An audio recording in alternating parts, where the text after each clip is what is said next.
बड़े सौभाग्य की बात है कि हम अपने स्टूडियो मंगल म्यूजिक डबरिया पर एक भजन जो हमारे डंगरिया सरकार की है उसको गाने जा रहा हूँ।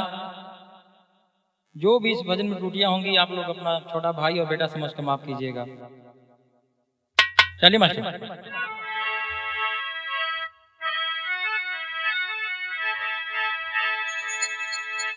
और हाथ जोड़ के विनती कर ले,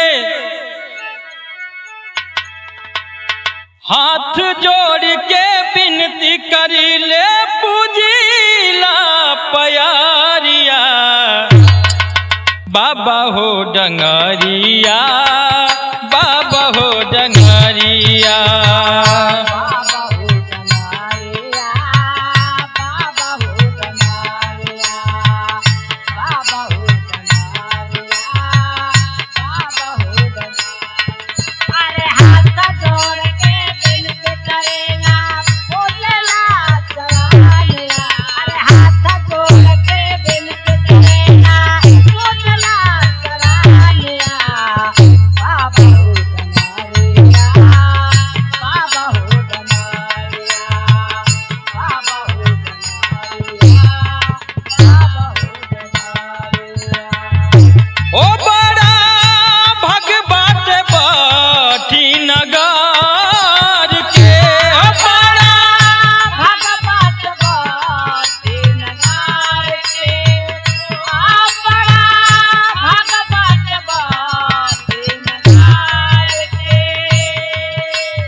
दर्शन पाके होले मगन यहाँ सब नर नारिया, बाबा हो डंगरिया, बाबा हो डंगरिया।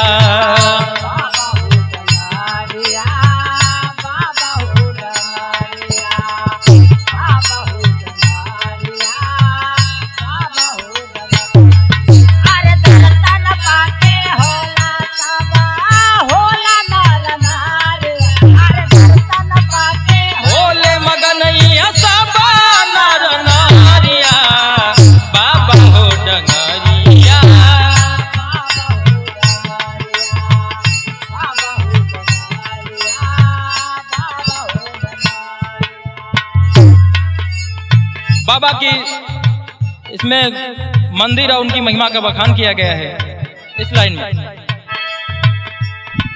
ओ उत्तर में बाबा कुटी, दक्षिण में शिवाला,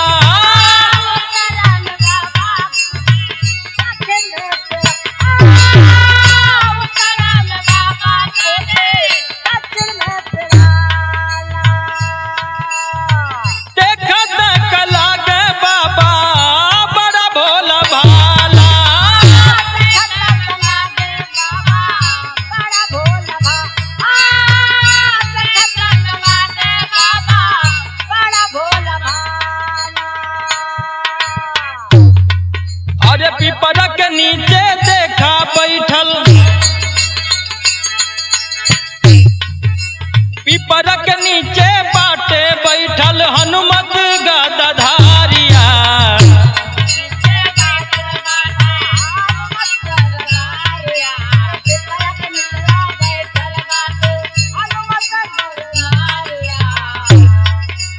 पिपरा के नीचे देखा बैठल हनुमत गदाधारिया, बाबा हो डंगरिया फेरी दा नजरिया, बाबा हो डंगरिया फेरी दा नजरिया।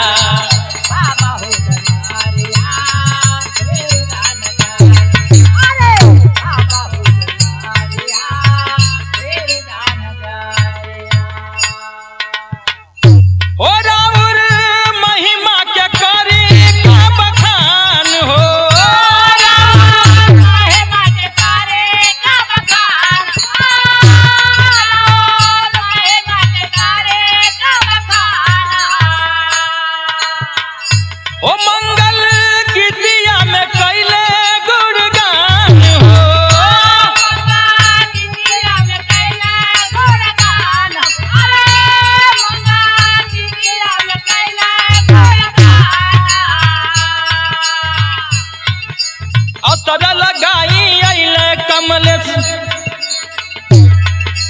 असर लगाई कमल से पानी के भिखारिया बाबा हो डंगरिया फेरी दाना